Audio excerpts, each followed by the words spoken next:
imagine for a moment that you are the architect of your own nation. Right, like a founding father. Exactly. Mm. You didn't just participate in a revolution. You literally Yeah. provided its intellectual foundation. Yeah. I mean, you're universally recognized as the golden boy of the whole movement. The favorite protege. Yeah. You even sat down and personally helped draft the Constitution for this brand new state. Mm-hmm. You're fundamentally woven into the fabric of the country. Right. And then just a few years later, you find yourself standing in a harshly lit courtroom. Mm-hmm. You look at the judge, you look at the International Press Gallery, Yeah. and you willingly, openly confess to a completely fabricated, absurd plot. A plot to assassinate the very founder you revered. Right. And to destroy the very state you spent your entire adult life building. It's wild. It's one of the most profound behavioral paradoxes in modern history, really. Yeah. The man you're describing is Nikolai Bukharin. He was a central pillar of the Bolsheviks, the faction that took control of Russia in 1917 and created the Soviet Union. And his confession in 1938, it just forces us to confront this deeply unsettling reality about the human mind. And the structures of power, too. Which is exactly the core of our deep dive today. Because Bukharin wasn't just an outlier. No, not at all. We're looking at this period where the most committed believers in a system willingly stood up and confessed to destroying it. Not just him, but the founding fathers of the entire movement. Men who had survived Tsarist prisons. Exactly. Exile, civil war. I mean, they didn't break under traditional torture, yet they confessed to impossible crimes. Right. So the question we really have to answer for you today is why? Like, how do you get brilliant, ideologically hardened individuals to look at a firing squad and agree that they deserve it? Well, to answer that, we have to completely discard our conventional understanding of what an interrogation actually is, or, what a trial is supposed to achieve. Okay, so where do we start? We have to start with a new thesis. And this is the lens for all the historical and psychological sources we're diving into today. These confessions, they weren't acts of sudden cowardice. Right. They weren't bouts of madness. They were the product of a closed system that was meticulously engineered to make guilt inevitable. So in that environment, confession just became the only rational move left. Exactly. It was the only logical choice. Wow. Okay, so we're going to look specifically at the wiring of this machine between the years 1936 and 1938. This is part one of a two-part series, strictly focusing on the years of the Soviet Great Purge. Just that specific window. Right. We're going to examine the mechanics of three major show trials, the psychological trap that was built around these men, and how that trap was eventually, industrialized. Consuming hundreds of thousands of people. Right. The crucial thing to keep in mind for this deep dive is that this psychological machine, it didn't need truth to function. It ran entirely on compliance. Just compliance. Right. And to understand how you build a compliance machine on a national scale, you have to look at the spark that justified turning it on in the first place. Which takes us to December 1934, and a man named Sergei Kirov. Yes, Kirov. From the historical sources, he's just a fascinating figure because he represents this path not taken. He was the leader of the Communist Party in Leningrad, and he was wildly popular. Dangerously popular. Right. Dangerously is the right word. Because if you look at the landscape of the Soviet leadership in the early 1930s, the system was centralizing absolute authority around Joseph Stalin. But Kirov was this ethnic, Russian, phenomenal public speaker, and critically, he favored a much more moderate approach to governance. Right. He was advocating for reconciliation with people who had opposed earlier incredibly harsh policies, like the forced collectivization of agriculture. And the timeline shows just how real his popularity actually was. Because the 17th Party Congress, which happens earlier in 1934, Kirov actually receives more support in the internal voting than Stalin himself. Which is astounding. It really is. Yeah. I mean, in a system that relies on a single infallible leader, having a charismatic, moderate alternative sitting right there in Leningrad, that's a massive structural threat. It is, which perfectly sets the stage for December 1st, 1934. Kirov is shot and killed in his own headquarters. By a lone gunman. Right, a man named Leonid Nikolaev. So the official narrative rolls out immediately, and it blames this assassination on this massive, shadowy conspiracy. They call it a Zinovivite terrorist center. Zinovivite, yeah. But when we look at the historical consensus across our sources, Kirov's assassination isn't treated as a genuine conspiracy by political rivals. It's treated as the ultimate pretext. It provided the necessary crisis. The state apparatus basically used the murder to eliminate a very specific category of people. The old Bolsheviks. Exactly. These were figures like Grigory Zinoviev and Lev Kamenev, men who had been leading the revolution alongside Lenin long before Stalin consolidated power. They had what political scientists call alternative legitimacy. Precisely that concept. They didn't owe their status or their careers to the current leadership. Their authority was rooted in the foundational mythology of the state itself. Right. They were the originals. Yeah, so if you're trying to build an architecture of absolute control, anyone with an independent power base or that independent historical legitimacy, they just have to be removed. But you can't just quietly execute the founding fathers of your country. I mean, you need a mechanism. You need a process. Yeah. And the immediate structural response to Kirov's death is where the legal reality of the Soviet Union fundamentally shifts. The state immediately suspends due process. Just overnight. Basically, yeah. Huh. They pass emergency laws that authorize arrests based on suspicion alone. And they mandate that the execution of sentences be carried out without delay. No right to appeal. Zero right to appeal. And that legal shift triggers a much deeper psychological pivot. The entire apparatus formally transitions from a justice system to a compliance system. Okay, explain the difference there. Well, in a justice system, the mechanism is designed, however imperfectly, to determine if a person actually committed an act. In a compliance system, guilt is assumed from the exact moment of arrest. It's like being locked in a maze where the only exit requires you to admit you built the maze to trap yourself. That's a great way to put it. You're told you have to prove your innocence. But the very mechanism to prove your innocence, defense lawyers, access to evidence, impartial judges, it's all been completely dismantled. And once a system presumes your guilt is an absolute, unshakable fact, the interrogator's job description changes entirely. They aren't investigators gathering facts anymore. Right, they aren't looking for clues. No, their job is just to break resistance. If the state declares you're guilty and the state is by definition infallible, then any denial on your part is just evidence of stubbornness. Like counter-revolutionary defiance. Exactly. Refusing to confess literally becomes a new crime in itself. Wow. So how does a state actually build and test a machine like this? Because they don't start with hundreds of thousands of people right away. No, they start small. They start with a highly publicized, controlled environment. They do it in 3 escalating stages, which we now know as the Moscow trials. Right. And the first of these stages is the trial of the 16, which takes place in August 1936. This is where they target Zinoviev and Kamenev, right? Yeah, those old Bolsheviks we mentioned. And this trial is essential because it's the prototype. It's where we really see the extraction methods formalized. And when we talk about extraction, the sources we have from the Spartacus Educational Archives are incredibly detailed about what this actually looked like. It's chilling. It really is. Because we aren't talking about medieval rack and pinion torture. They weren't just beating people into submission. Because that leaves marks. Exactly. It breaks the body, but it doesn't necessarily secure that elaborate theatrical public confession they needed for a show trial. Right. Brute force produces a broken person who might just whisper yes to make the pain stop. The state needed articulate men to stand up in front of microphones. And deliver these grand, sophisticated narratives of their own treason. So to achieve that, they used systematic deprivation. It was designed to dismantle the mind while leaving the body intact enough to stand trial. The NKVD, the secret police, they called it the conveyor belt system.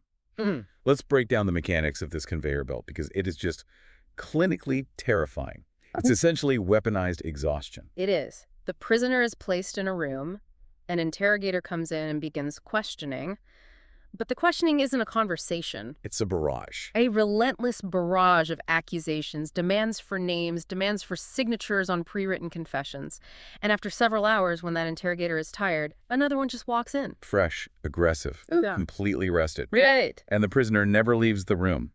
They're denied sleep for days, sometimes stretching into consecutive weeks. The shifts just keep rotating. The interrogators are working a standard 8-hour day.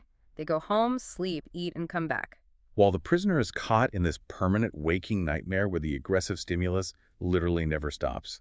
Never. And they also tailored the physical environment to the specific biological vulnerabilities of the target. Oh, right. The detail about Zinoviev. This perfectly illustrates it. Zinoviev suffered from severe asthma. The NKVD knew this. So during his interrogation in the middle of the summer, they placed him in a cell and turned the central heating on full blast. They were engineering an environment where he was literally suffocating. They didn't beat him. They just manipulated the temperature until his own biology turned against him. They weaponized his lungs to force compliance. It's incredibly precise, yet even with the conveyor belt, the sleep deprivation, the environmental manipulation, Zinoviev and Kamenev were incredibly hardened men. Yeah, they had survived years of imprisonment under the Tsar before the revolution. Right. So to get them to cross that final line, to get them to stand in public and recite a scripted confession, the system had to offer an illusion of an exit. They had to offer a deal. Exactly. And the deal is this fascinating psychological lever. Zinoviev and Kamenev are broken down, but they still have this tiny shred of leverage. Because the state needs them to perform publicly. Right, so they demand a guarantee from the entire Politburo, the highest executive committee of the Communist Party. They basically say, if we agree to confess to this grand fabricated conspiracy, we need a guarantee that our lives and the lives of our families will be spared. And the state agrees to a meeting. Yeah. Zinoviev and Kamenev are taken out of their cells. But when the doors open, they don't see the full Politburo. Just two men. Joseph Stalin and Clement Voroshilov. Stalin basically tells them, we are the commission authorized by the Politburo. He gives them his absolute personal word as the leader of the state. He promises them their lives in exchange for their participation in this public theater. It creates this horrific calculus for the prisoner, right? Absolutely. On one hand, you have the agony of the conveyor belt and the threat to your family. On the other hand, you have the founder of your state offering you a way out. Provided you sacrifice your reputation. Right. So they take the deal. They step into the courtroom in August 1936, and they deliver these massive, self-flagellating confessions. They don't just say, yeah, I did it. They embrace the narrative completely. Kamenev actually testifies that he was driven by boundless hatred and lust for power. And Zinoviev calls himself the principal organizer of Kirov's assassination. They hit every single mark the NKVD scripted for them. They fulfill their end of the contract perfectly. And a result, the day after the trial concludes, they are taken down to the cellars of the Lubyanka prison and shot. The deal was a complete mirage. The state never had any intention of honoring the agreement, did they? None at all. The goal was simply to acquire the precedent. Once Zinoviev and Kamenev confessed and were executed, the machine had what it needed. It proved that the impossible confession could be extracted and broadcast to the world. Exactly. And more importantly, it generated the fuel for the next phase. This is where we really see the closed loop of the system. The confessions from Trial 1 were meticulously drafted by the interrogators to name specific conspirators for Trial 2. Every confession is a key. Right. A key that unlocks the next cell door. You confess. You are forced to name 5 other people as your co-conspirators, and now the state has documentary evidence to arrest those 5 people. Which brings us to the trial of the 17 in January 1937. This is Trial 2. Yeah, and this trial features figures like Yuri Pyatakov, who was essentially the architect of Soviet heavy industry, and Karl Radek, a highly influential journalist and propagandist. If Trial 1 was the prototype, Trial 2 is where the machine becomes completely self-fueling. It just runs on its own momentum. And there's this phenomenal source detail here that highlights how surreal this process had become. The German novelist and journalist Lion Feuchtwanger was actually permitted to sit in the courtroom during this trial.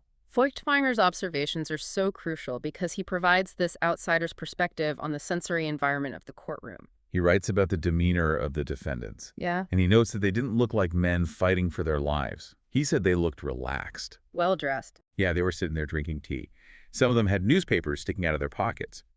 He described the proceedings as looking like a debate being conducted in conversational tones by educated people.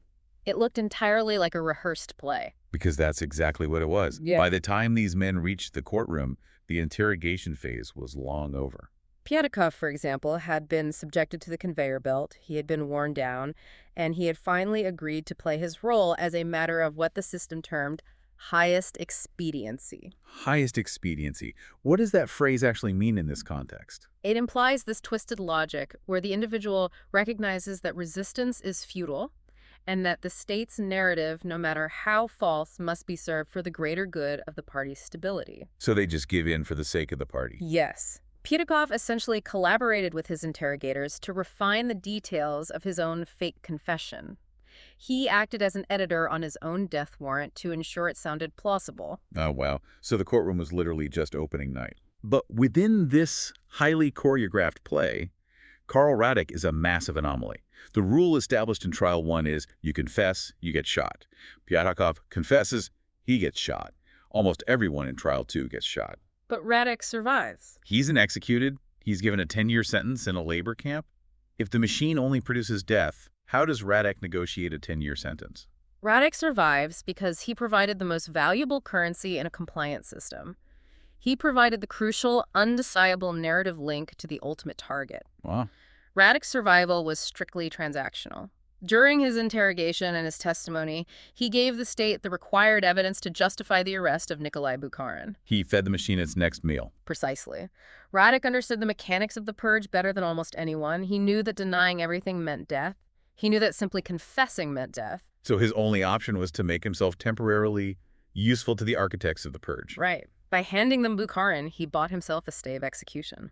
Which brings us right back to our opening paradox. Wow. March 1938, the trial of the 21. Bukharin is now the prize. And Bukharin is a fundamentally different intellectual weight class than the previous defendants. He doesn't just fold when the conveyor belt turns on. No, he is a formidable thinker. And he holds out for a staggering 3 months against a double team of the NKVD's top interrogators. 3 months. 3 months. He writes frantic, desperate letters to Stalin, whom he still addresses informally, begging for an explanation, trying to rationalize what is happening. He fights the mechanism with logic. He tries. And even when he is finally broken down and brought into the courtroom, he does something incredibly subversive. When we look at the actual transcripts from the 1938 trial, Bukharin uses his time on the stand to subtly dismantle the entire legal foundation of the proceeding. He is performing the confession, but he's doing it while winking at history. Yes, he states directly to the court and to the international observers that the confession of the accused is a medieval principle of jurisprudence. That is a staggering thing to say with a gun to your head. It really is. He's basically telling the international press, look at what is happening here. In modern law, you need evidence, you need documents, you need witnesses. In the Middle Ages, they just tortured you until you said you were a witch. Right. This trial is based entirely on words you forced out of my mouth, not on any actual physical reality. He is exposing the gears of the machine while he's caught inside it. And he goes further than that, too. He employs a highly specific rhetorical strategy. He denies almost every specific, tangible act he is accused of. Right. He denies knowing about the plot to kill Kirov. He denies plotting to assassinate Lenin in 1918. He denies being a spy for foreign intelligence services. He shoots down every single tactical accusation, but then he accepts the overarching general guilt. Exactly. He confesses to being the ideological leader of the counter-revolutionary bloc. He confesses to the grand abstract crime while denying all the physical evidence. Which leaves us with the ultimate question. Why? I mean, if he's brilliant enough to expose the trial as a medieval sham and brave enough to deny the specific acts, why give the state the satisfaction of the abstract confession? Why give them the headline? Right. Why? I think we have to look at the concept of ego investment, which is heavily documented in our psychological sources. Bukharin wasn't just a citizen of the Soviet Union, he was its author. He literally wrote the foundational text that justified the system's existence. Exactly. For Bukharin to fight the system entirely, to stand up in court and declare that the entire Soviet state had become a corrupt, murderous sham, was to declare that his entire life's work was a failure. It would mean admitting that the revolution he dedicated his existence to had produced a monster. Yes. To fight the system was to destroy the meaning of his own life. But to confess was to destroy his physical self. It is the ultimate catch-22. He accepts what he refers to as the political responsibility for the opposition bloc. By doing this, he found a way to serve the party one last time, even as the party was destroying him. He explicitly referred to this internal state in his final plea, calling it a peculiar duality of mind and an unhappy consciousness. So he's fully aware of the massive contradiction. He knows he's innocent of the charges, but he believes he is guilty of failing the historical moment. He steps into the contradiction willingly. But, we cannot look at Bukharin's philosophical struggles in a vacuum. His duality of mind was taking place inside a brain that had been systematically traumatized. Right, because sitting here listening to this, it is incredibly easy for you to say, I would never do that. If I knew it was a sham, I would just shout the truth until they dragged me away. I'd never confess to a lie. Exactly. But that reaction assumes a baseline of normal cognitive function. We have to look at the modern neuroscience and the psychology of false confessions to understand why brilliant, committed people do exactly what Bukharin did. It's not a character flaw, it's biology. Right. And the psychology of false confessions is a highly developed field today. The frameworks developed by experts, particularly the work of Dr. Saul Kassin, they map with terrifying precision onto the methods the NKVD developed in the 1930s. The foundational pillar of this psychological breakdown is sleep deprivation, leading to complete cognitive collapse. Let's talk about the biology of sleep deprivation, because it isn't just about feeling tired. When a human being goes past 72 hours without sleep, the brain stops functioning as a reliable recording device. Right. The prefrontal cortex, which governs executive function, logical reasoning, impulse control, it essentially begins to shut down. And the amygdala, the fear center of the brain, becomes hyperactive. You are flooded with cortisol, the stress hormone. And the hippocampus, which is responsible for consolidating memories, loses its ability to sort information. That is the critical failure point right there. It is. After prolonged wakefulness, especially in an environment of constant interrogation, the brain literally loses the ability to distinguish between its own internal memories, its imagination, and external suggestions provided by the interrogator. The boundaries of reality just dissolve. Psychologists refer to this state as induced memory distrust syndrome. The victim reaches a point where they don't just agree to a lie to make the interrogation stop. The neurological hardware is so compromised that they actually begin to distrust their own memory. Yes.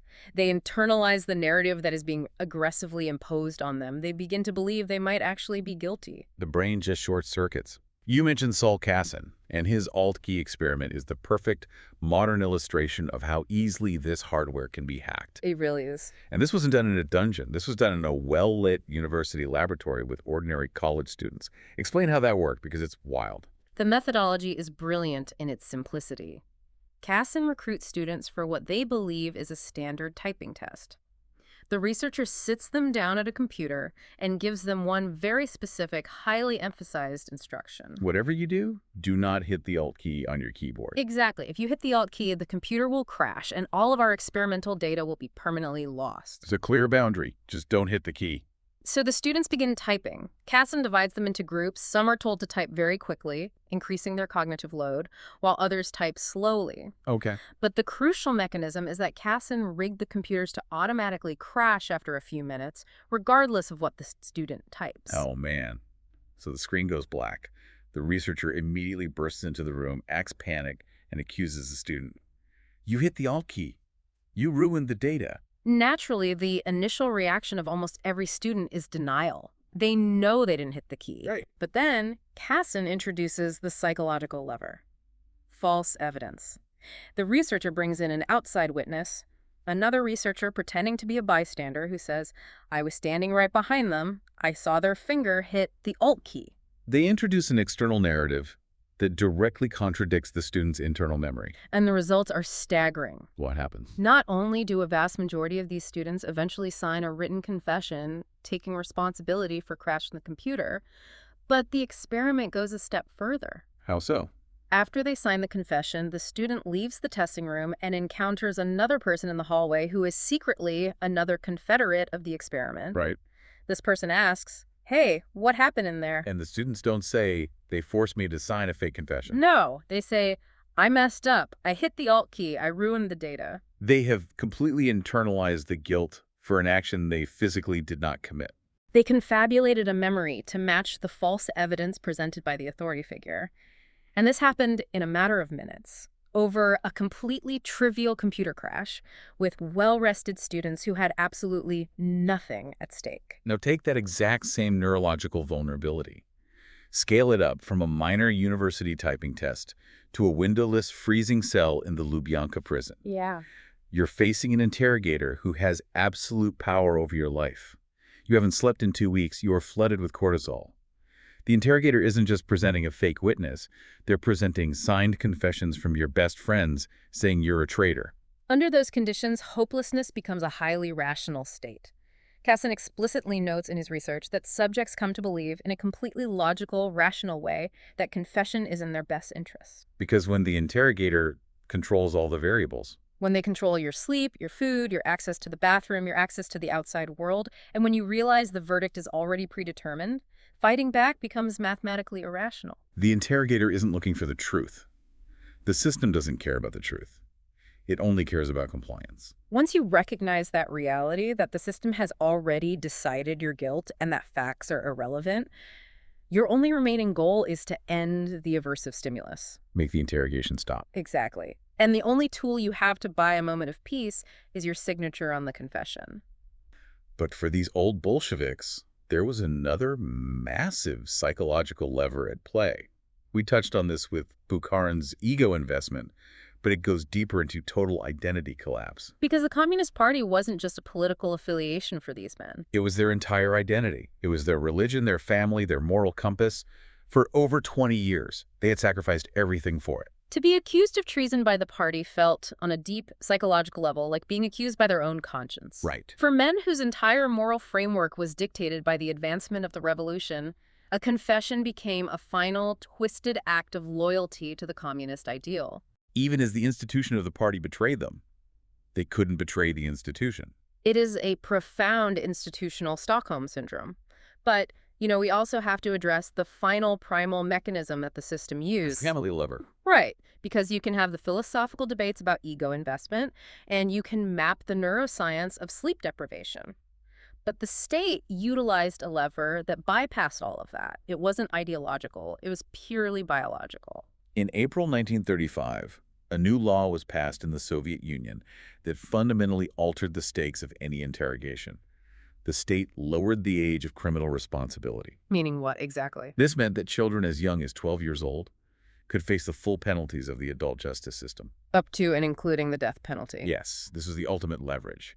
And it was reinforced by specific administrative orders, like NKVD Order 00486. Which mandated that the wives of accused traitors to the motherland were automatically subject to 5 to 8 years of forced labor. Right, their children were to be removed from the home and institutionalized in state orphanages, where their names would often be changed so they could literally never be found again. It is a total dismantling of the family unit as a tool of interrogation. You're no longer just deciding your own fate. You're holding the lives of your spouse and your children in your hands. So when we circle back to Bukharin, he knew his confession was factually false. He knew he didn't plot to kill Lenin. He knew the trial was medieval. But he also knew that he had a young wife, Anna Larina, and a newborn infant son. He knew that if he didn't give the state the theatrical confession it demanded, his wife would be sent to the Gulag, and his son would be taken by the state. So he confessed to protect his family biologically and to serve the abstract idea of the state ideologically. Both of those realities existed in his head simultaneously. That is the true architecture of the confession trap. It isolates you, breaks your cognitive ability to resist, strips away your ideological defenses, and then holds your biology hostage. It's terrifyingly effective. But it raises a massive logistical question. I mean, we can see exactly how this psychological trap works on a micro level, right? On a single individual in a single interrogation room with dedicated teams of officers. But how does the state scale a psychological trap to process an entire nation? How do you industrialize paranoia? Exactly. That is the pivot from targeted political assassination to mass terror. And the blueprint for that industrialization is a very specific bureaucratic document, NKVD Order 00447. This order was signed by the head of the NKVD, Nikolai Yezhov, on July 30th, 1937. And this is the moment the purge shifts gears entirely. It goes from targeting the elite, the founding fathers, the intellectual rivals, to targeting the masses. This is where the terror literally becomes a spreadsheet. Order 00447 is a masterclass in the administration of death. It didn't deal with individuals, it dealt with quotas. Quotas. The order categorized anti-Soviet elements into two distinct groups. Category R were subjects deemed the most hostile. Their sentence was mandatory death by shooting. And Category 3? Category 2 were deemed less active but still dangerous. Their sentence was confinement in the Gulag labor camps for a term of 8 to 10 years. And for anyone who might not be familiar, the Gulag system wasn't just a network of prisons. It was a massive system of forced labor camps spread across the harshest environments in the Soviet Union, like Siberia and the Arctic Circle. Right. People were used as disposable slave labor for mining, logging, and construction. So a 10-year sentence in Category 2 was often just a delayed death sentence due to starvation, disease, and exposure. Absolutely. And to process the sheer volume of people required to fill these categories, the state had to bypass the regular courts entirely. The traditional justice system, even a compromise one, was just too slow. So Order 00447 established what were called troikas. A troika translates to a committee of three. In this context, it was an extrajudicial board that usually consisted of the regional NKVD chief, a local state prosecutor, and a regional Communist Party secretary. The stated purpose of the troika was absolute efficiency. The order dictated that investigations were to be processed in a speedy and simplified way. Let's talk about what speedy and simplified actually meant in practice. How do three men process thousands of capital cases? By removing every single obstacle to conviction. There was no defense attorney. The accused wasn't present at their own hearing. In fact, they didn't even know the hearing was taking place. Often, the prosecutor and the party secretary barely even paid attention. The NKVD officers would compile stacks of files summarizing the supposed crimes and the extracted confessions. They just sit at a desk for half a day, review hundreds of files, and simply assign people to Category 1 or Category 2. It was an assembly line of rubber stamps. The sentence wasn't even read to the condemned in a courtroom. A person assigned to Category I would simply be taken from their cell at night, driven to a designated execution ground in the forest, and shot in the back of the head. But the most terrifying part of Order 00447 isn't just the speed, it's the quota system. The central government in Moscow actually set numerical targets for every region of the Soviet Union. Yeah, for example, the Moscow region was given a specific quota. They were ordered to arrest 35,000 people, and the order explicitly mandated that 5,000 of those people must be shot. It was a production target. The state managed executions exactly the same way a factory manages the production of tractors or the harvesting of grain. And just like an industrial factory, the system deeply incentivized the overfulfillment of the plan. The momentum of the machine just took over. Regional NKVD chiefs looked at these numbers and realized that their own survival depended on showing extreme vigilance. If the region next year requested to shoot 5,000 people and you only shot 3,000, you look soft. You look like you were hiding enemies. And if you were suspected of hiding enemies, you became an enemy yourself. So the regional chiefs began petitioning Moscow to increase their quotas. There's an anecdote in the sources about the NKVD chief in the Omsk region, a man named Gorbak, that captures this perfectly. Oh, right, Gorbak. In July 1938, Gorbak writes a formal request to Moscow. He says, essentially, we have successfully fulfilled our quota of executions, but we've found more enemies. He actually requests an increased limit to execute thousands more people. He is asking for permission to exceed his death budget. And what does Stalin do? He personally reviews the request, approves it in writing, and then promotes Gorbak to a larger district. The reward for mass murder, for showing initiative in exceeding your execution quota, was a promotion to a more populated area where you could commit even more mass murder. It creates this terrifying feedback loop. The machine constantly demanded raw numbers.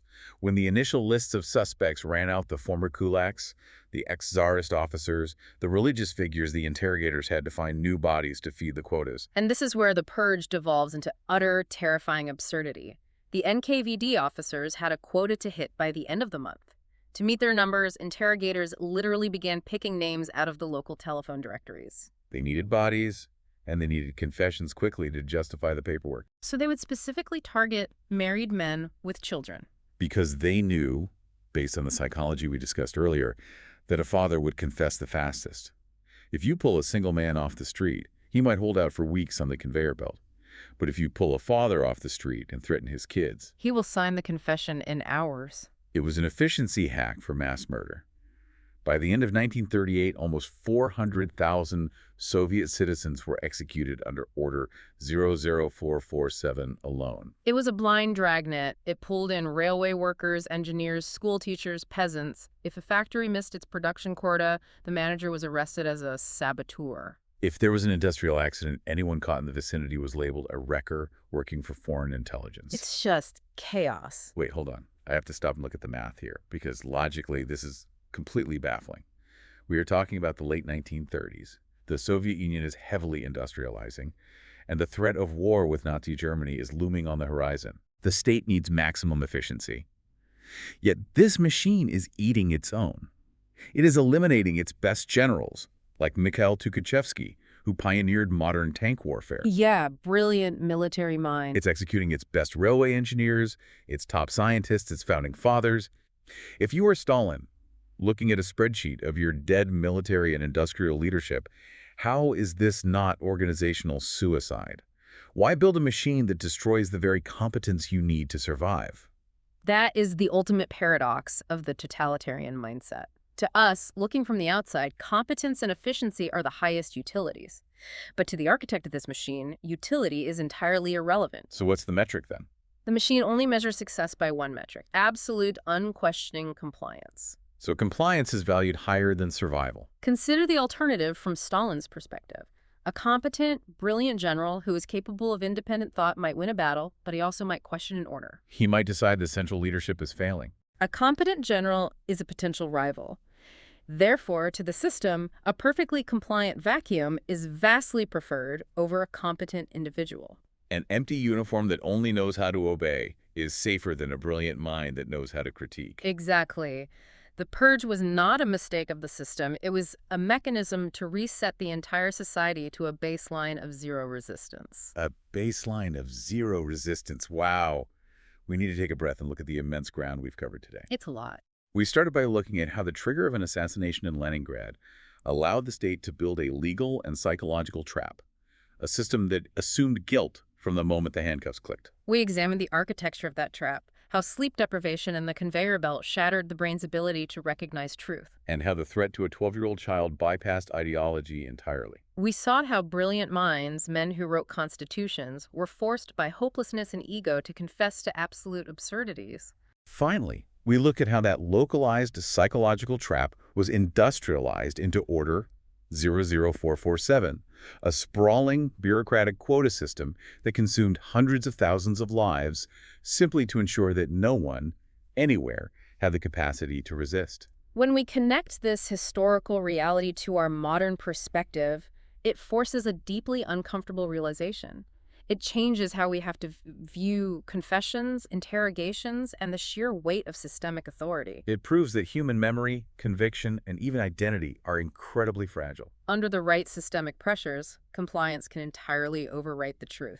The idea that a confession is a clean, binary indicator of guilt, that X-ray machine of truth is broken, we can never just look at a confession in isolation. We always have to look at the environment, the pressures, and the system that produced it. Because the system determines the reality of the subject. It does. Which leaves us with a massive, terrifying question for you to mull over before the second part of our series. If you build a machine that runs entirely on extracting compliance, a machine that incentivizes finding enemies to meet a quota, it cannot just be turned off. It has no off switch. It has to keep feeding to justify its own existence. So what happens to a society when the machine runs out of official enemies, and the only people left to feed it are the ones pulling the levers? We will explore exactly how that snake eats its own tail in part 2. Keep digging, and we'll see you on the next deep dive.